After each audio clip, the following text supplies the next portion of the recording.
مجھ کو منہ یوں مت سنا، اے مدینے کے زائر خدا کے لیے داستان سفر مجھ کو یوں مت سنا، بات بڑھ جائے گی دل تڑپ جائے گا، بات بڑھ جائے گی دل تڑپ جائے گا، میرے بختات آنسو چھلک جائیں گے، اے مدینے کے زائر خدا کے لیے داستان سفر مجھ کو یوں مت سنا، اے مدینے کے زائر خدا کے لیے داستان سفر مجھ کو یوں مت سنا، بات بڑھ جائے گی دل تڑپ جائے گا، میرے محتاط آنسو چھلک جائیں گے، بات بڑھ جائے گی دل تڑپ جائے گا، میرے محتاط آنسو چھلک جائیں گے، میرے محتاط آنسو چھلک جائیں گے۔ اور نام آقا جہاں بھی لیا جائے گا، نام آقا جہاں بھی لیا جائے گا، ذکر ان کا جہاں بھی کیا جائے گا، نام آقا جہاں بھی لیا جائے گا، ذکر ان کا جہاں بھی کیا جائے گا، نور ہی نور سینوں میں بھر جائے گا، نور ہی نور سینوں میں بھر جائے گا، ساری محفل میں جلوے لپک جائیں گے، نور ہی نور سینوں میں بھر جائے گا، ساری محفل میں جلوے لپک جائیں گے، نام آقا جہاں بھی لیا جائے گا، ذکر ان کا جہاں بھی کیا جائے گا، نور ہی نور سینوں میں بھر جائے گا، ساری محفل میں جلوے لپک جائیں گے، ہم مدینے میں تنہا نکل جائیں گے اور گلیوں میں کستن بھٹک جائیں گے، ہم وہاں جا کے واپس نہیں آئیں گے، ڈھونڈتے ڈھونڈتے لوگ تھک جائیں گے، ڈھونڈتے ڈھونڈتے لوگ تھک جائیں گے، اور ان کی چشمے کرم کو ہے، ان کی چشمے کرم کو ہے اس کی خبر، ان کی چشمے کرم کو ہے اس کی خبر، کس مسافر کو ہے کتنا شوق سفر، ان کی چشمے کرم کو ہے اس کی خبر، ان کی چشمے کرم کو ہے اس کی خبر، کس مسافر کو ہے کتنا شوق سفر، کس مسافر کو ہے کتنا شوق سفر، ہم کو اقبال جب بھی اجازت ملی، ہم کو اقبال جب بھی اجازت ملی، ہم بھی آقا کے دربار تک جائیں گے، ہم کو اقبال جب بھی اجازت ملی، ہم کو اقبال جب بھی اجازت ملی، ہم بھی آقا کے دربار تک جائیں گے، ہم کو اقبال جب بھی اجازت ملی، ہم بھی آقا کے دربار تک جائیں گے، ان کی چشمے کرم کو ہے اس کی خبر، کس مسافر کو ہے کتنا شوق سفر، ہم کو اقبال جب بھی اجازت ملی، ہم بھی آقا کے دربار تک جائیں گے، ہم مدینے میں تنہا نکل جائیں گے اور گلیوں میں کستن بھٹک جائیں گے، ہم وہاں جا کے واپس نہیں آئیں گے، ڈھونڈتے ڈھونڈتے لوگ تھک جائیں گے، ڈھونڈتے ڈھونڈتے لوگ تھک جائیں گے، ہم کو اقبال جب بھی اجازت ملی، ہم بھی آقا کے دربار تک جائیں گے، ہم بھی آقا کے دربار تک جائیں گے، ہم بھی آقا کے دربار تک جائیں گے انشاءاللہ، آمین۔ اللہ تعالیٰ آپ سب کو در رسول کی بات اب حاضری دے۔ عصر عاشور زینب حسین بن گئی۔ دوستو ہمارا جو موضوع ہے سیدہ زینب کبریٰ سلام اللہ تعالیٰ علیہا، آج اس پہ بات کریں گے، مزید ایک سٹیپ آگے چلیں گے۔ عصر عاشور زینب حسین بن گئی، عصر عاشور زینب حسین بن گئی، توحید کی بقا کا زیب و زین بن گئی، عصر عاشور زینب حسین بن گئی، توحید کی بقا کا زیب و زین بن گئی، اور خطبوں سے کاٹ پھینکے ارادے یزید کے، خطبوں سے کاٹ پھینکے ارادے یزید کے، بیٹی علی کی حق کا نصب العین بن گئی، بیٹی علی کی حق کا نصب العین بن گئی، عصر عاشور زینب حسین بن گئیں، توحید کی بقا کا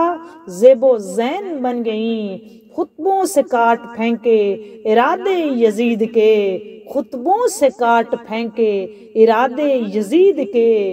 بیٹی علی کی حق کا نصب العین بن گئیں، بیٹی علی کی حق کا نصب العین بن گئی، بیٹی علی کی حق کا نصب العین بن گئی، بیٹی علی کی حق کا نصب العین بن گئی۔ دوستو، سیدہ زینب کبریٰ سلام اللہ تعالیٰ علیہا نے جو بچپن جہاں گزارا، نے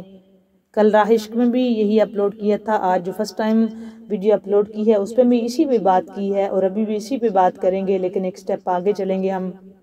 کہ سیدہ زینب کبریٰ سلام اللہ تعالیٰ علیہا کا یہ اتنی بڑی ہستی ہے نا دوستو، اتنی بڑی ہستی، اتنا کچھ یہ اپنی ذات کے اندر سموئے ہوئے نا، یہ میں آپ کو بتا دوں، یہ اتنا کچھ اپنی ذات کے اندر سموئے ہوئے ہیں۔ یہ سیدہ زینب کبریٰ سلام اللہ تعالیٰ، یہ پتہ نہیں مولا علی بولتا قرآن تھے اور یہ نہج البلاغہ تھی سیدہ زینب کبریٰ سلام اللہ تعالیٰ علیہا۔ بی بی کی ذات میں دوستو اتنا توقیر ہے، عزت ہے، اتنے راز چھپے ہوئے ہیں، پتہ نہیں یہ حلم کا نمونہ، صبر کا نمونہ، برداشت کا نمونہ، سخا کا نمونہ، عبادت کا نمونہ، کریمی کا نمونہ، عطا کا نمونہ، پھر حضرت علی جیسے باپ کے لیے رحمت، سیدہ زہرا پاک کے لیے رحمت، پھر سرکار دو عالم صلی اللہ علیہ وآلہ وسلم کی آغوش مبارک میں تشریف فرما رہتی، پھر بھائی ایسے ملے بچپن جن کے ساتھ گزرا، پھر وہ بھائی بھی حسنین کریمین طیبین طاہرین، مطلب سیدہ کائنات کی ماں کی گود ہی بہت بڑی عظیم تھی، پھر نانا جان کی گود میسر آئی، پھر باب علی کی گود میسر آئی، پھر جناب حسنین کریمین کی جو ہے وہ آپ کو شراکت ملی، ان کے ساتھ آپ کا بچپن گزرا، پھر بی بی فضہ جیسی ہستی کے ساتھ آپ نے وقت گزارا، مطلب کہ سیدہ زینب کبریٰ سلام اللہ تعالیٰ علیہا کی ذات بابرکات، پھر جو میں ایک چھوٹا سا خلاصہ آپ کے سامنے رکھتی ہوں کہ آپ کو سمجھ آ جائے گی کہ جیسے جیسے آپ اس بی بی کے بارے میں پڑھیں گے تو یقین جانیں کہ آپ کے پتہ نہیں کون کون سے پردے جو ہیں وہ معرفت کے آپ کے سامنے کھلتے جاتے ہیں اس ذات پاک بابرکات کے۔ میں نے اس سیدہ کائنات کو اپنے ناقص العلم کے بارے میں میں جانتی ہوں، جتنا میں نے پڑھا، جتنی میری اسٹڈی اور میرا مطالعہ، یقین جانے میری عقل بند ہو جاتی ہے یہ پڑھ کے، اور مجھے نہیں سمجھ آتا یہ کس ہستی کے مالک ہیں۔ اللہ تعالیٰ نے ان کو کون سے اتنے مقام، اور ان کے مقام اللہ جانتا ہے، بندہ نہیں جان سکتا، یہ میں آپ کو بتا دوں۔ یہ اتنے بڑا مقام جس ذات جس کا آغوش مصطفیٰ میں وقت گزرا، پھر سیدہ زہرا پاک کے آغوش میں وقت گزرا، پھر مولا علی پاک کے پاس وقت گزرا، جناب حسنین کریمین کے پاس وقت گزرا، یہ بی بی ایک ہی وقت میں دوستو جب اتنی محبتوں کا جھرمٹ تھا، اتنا کھلا ہوا یہ باغ اور اس میں اتنا زبردست چمن، اور اس میں ایک دم ایک کلی مرجھائی، ایک پھول مرجھا گیا کہ بی بی کے سامنے آپ کے نانا جان کا وصال ہوا، اور پھر نانا جان کے وصال کے بعد یہ آغاز ہو گیا تھا بی بی کے مصائب کا کہ جب نانا جان کا وصال ہوا تو بی بی ڈبل روتی تھی، مطلب بی بی جب نانا جان کو بھی مس کر رہی ہوتی تھی، ان کی کمی بھی بہت بڑی تھی، لیکن جب ماں روتی نا سیدہ زہرا پاک روتی، تو بی بی زہرا پاک جب روتی، سرکار دو عالم صلی اللہ علیہ وآلہ وسلم کا وصال پاک ہوا تو سیدہ زہرا پاک روتی، بابا جان تھے تو بی بی کبھی چھپ کے روتی آنسوؤں سے سیدہ زہرا پاک، اور کبھی سب کے سامنے، لیکن سیدہ زینب کبریٰ سلام اللہ تعالیٰ علیہ کے پاس جب بھی دیکھتی نا ماں کو روتے ہوئے تو اس وقت سیدہ زینب کبریٰ سلام اللہ تعالیٰ علیہ خود بھی رونے لگ جاتی۔ اس وقت سیدہ زہرا پاک ہم بیٹی کی طرف دیکھ کے ایک ہی بات کرتی، تو نہ رو، مت رو۔ اس میں دوستو پتہ نہیں کیا کچھ چھپا ہوا ہے۔ فوراً سیدہ زہرا پاک خود خاموش ہو جاتے اور سیدہ زینب کبریٰ کو ایک مت رو، سیدہ زینب کبریٰ کو ایک آنسو نہیں گرانے دیتے تھے سیدہ زہرا پاک۔ اب وہی راز بہتر جانتے تھے کہ اس کی وجہ، اور آپ کو بھی تقریباً آئیڈیا ہی ہوگا کہ وہاں نہیں چاہتی تھی کہ میری بیٹی روئے، کیونکہ آنے والا وقت وہ جانتے تھے یہ کتنا روئے گی۔ پھر ہمدردی سیدہ زہرا پاک کو بیٹی سے بہت زیادہ تھی، مانوس تھی بہت زیادہ، بی بی زہرا پاک سے، اپنی ماں سے بی بی بہت مانوس تھی، غمناک ہو جاتی سیدہ زہرا پاک کی آنکھ میں آنسو دیکھ کے، بی بی اپنے ماں کے آنسو پوچھتی، اکثر اوقات تسلی دیتی ماں کو، لیکن جب بھی بیٹی تھی نا تو جب ماں کو روتے ہوئے دیکھتی تو بچے کی نیچرل شے ہوتی ہے کہ وہ اس کی آنکھ میں آنسو آ جاتے ہیں جب وہ ماں کو اسپیشلی روتا ہوا دیکھے، تو فوراً سیدہ کائنات جو ہے وہ فوراً اپنی بیٹی کو خاموش کرواتی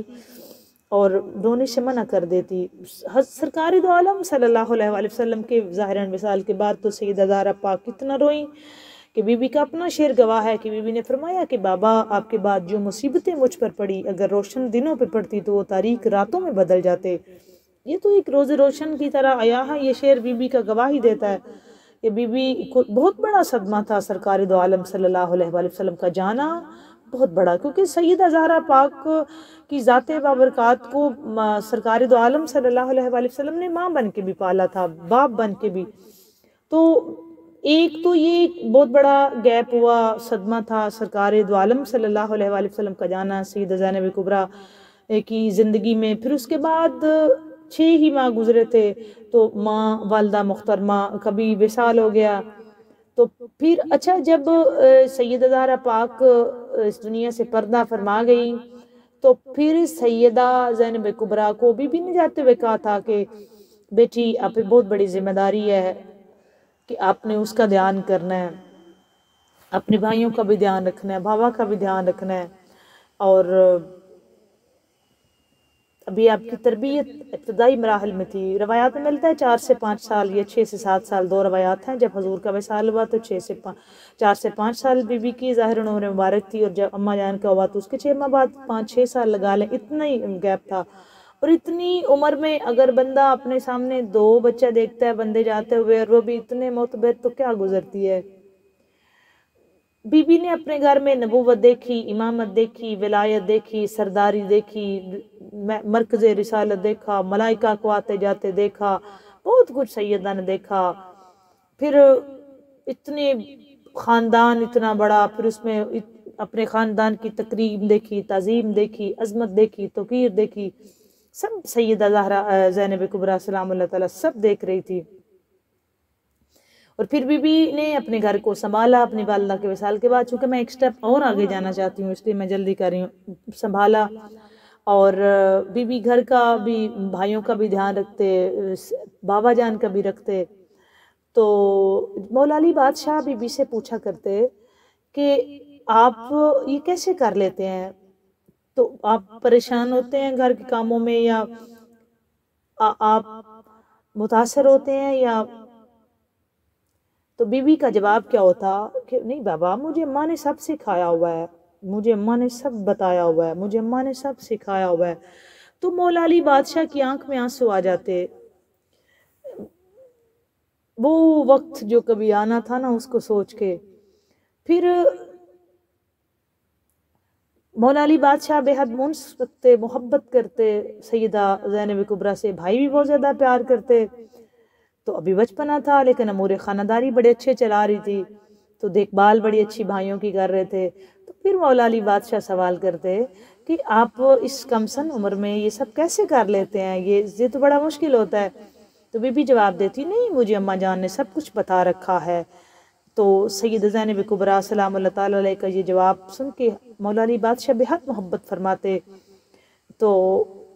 پھر مولا علی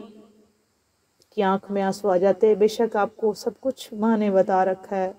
سکھا رکھا ہے، لیکن ایک وقت آئے گا اس کے بارے میں ماں نے نہیں سکھایا ہوگا، لیکن صبر استقامت کا پہاڑ تھی سیدہ۔ خیر آگے بڑھتے ہیں ہم۔ پھر سیدہ زینب کبریٰ سلام اللہ تعالیٰ علیہ کی شادی کا وقت آیا، پھر بی بی کی شادی ہونی تھی، شادی کے لیے آپ کے رشتے بھی آئے، ایک بہت بڑے سردار کا رشتہ آیا جی مدینہ سے، لیکن مولا علی بادشاہ نے اس کو ٹھکرا دیا۔ بی بی کی جو شادی تھی جس ذات کے ساتھ ہوئی میں ضرور بتانا چاہوں گی، اور میرا آج موضوع بھی شاید یہی رہے کہ یہ بات سیدہ زینب کبریٰ سلام اللہ تعالیٰ علیہ نے کی جو شادی تھی، شادی کے لیے بی بی کی شادی کے لیے رشتے بہت زیادہ آئے، لیکن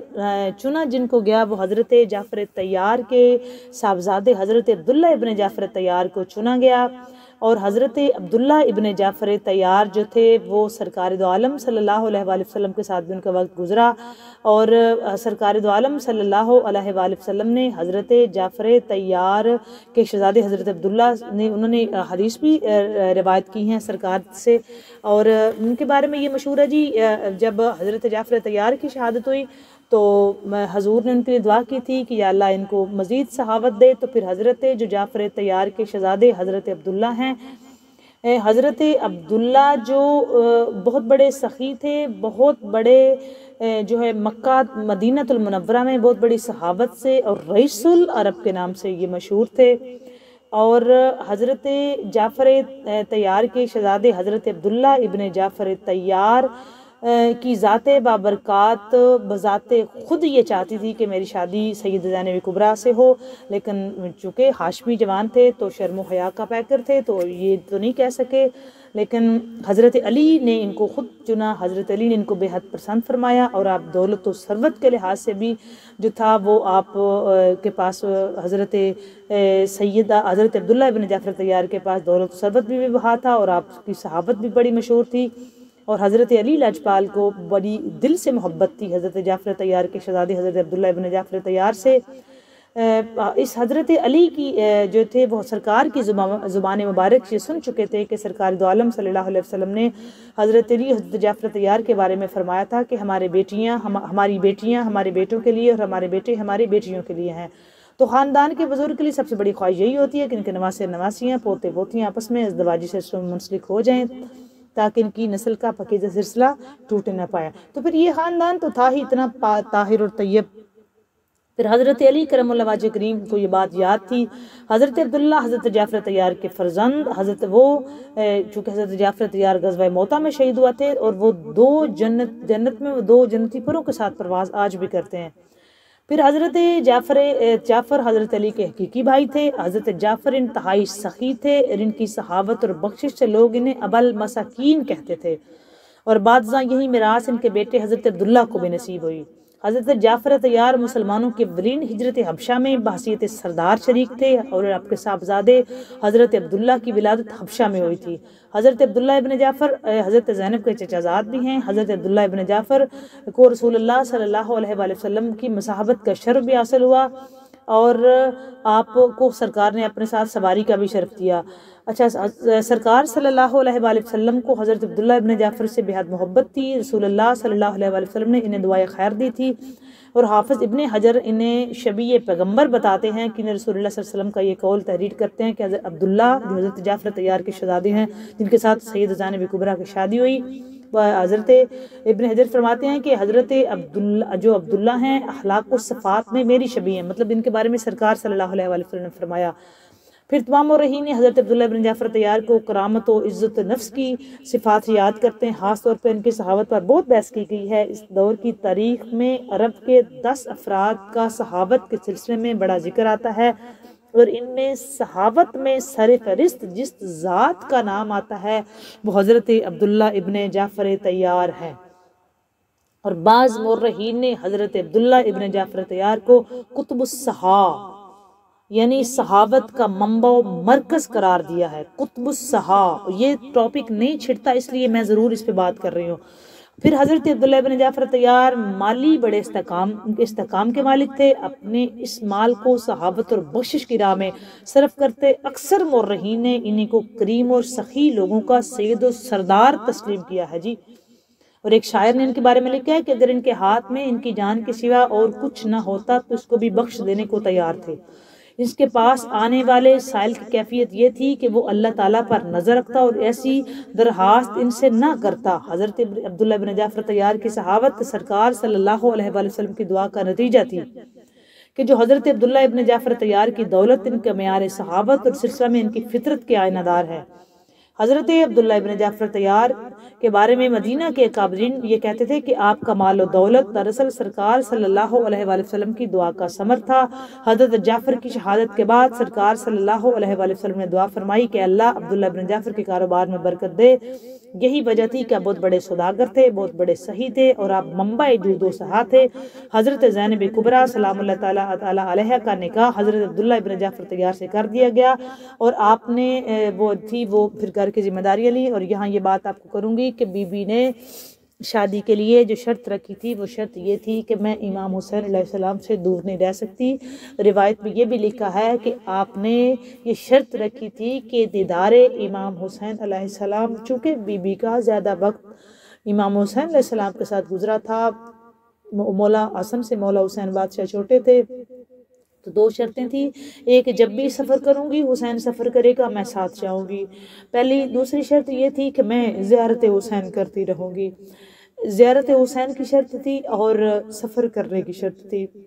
بی بی بالکل دونوں شرطوں پہ حضرت عبداللہ ابن جعفر طیار پورے اترے، دونوں شرطوں پہ پورے اترے۔ زیارت کے لیے بھی بی بی روز اپنے ویر کی زیارت کرتی، ایون کہ جب کوفہ کو مولا علی علیہ السلام نے بنایا تھا دارالخلافہ تو تب بھی حالانکہ حضرت عبداللہ بن جعفر طیار کے بعد میں ملتا ہے کہ مولا حضرت عبداللہ بن جعفر طیار مدینہ میں تھے، لیکن بی بی اس وقت بھی بھائیوں کے پیچھے ساتھ مولا علی کے گھر میں رہتی اور بھائیوں کا مولا علی کی شہادت کے بعد بھی دھیان رکھا، پھر گھر کا بھی انتظامی امور دیکھتی، بھائیوں کے گھر کا بھی دیکھتی، اور امام حسین سے لگ تلگ محبت تھی۔ امام حسین علیہ السلام سے بے پناہ محبت تھی، سیدہ کائنات کو بے پناہ محبت تھی، جس کا ثبوت کربلا میں، پھر شام میں اور کوفہ میں موجود بھی ہے۔ زندگی رہی تو پھر بات کریں گے۔ اللہ تعالیٰ میری آپ کی حاضری قبول منظور فرمائے، ذکر خیر کا صدقہ سب کو مشکل آسان فرمائے۔ بات اچھی لگے لائک اور شیئر ضرور کریں۔ اللہ حافظ۔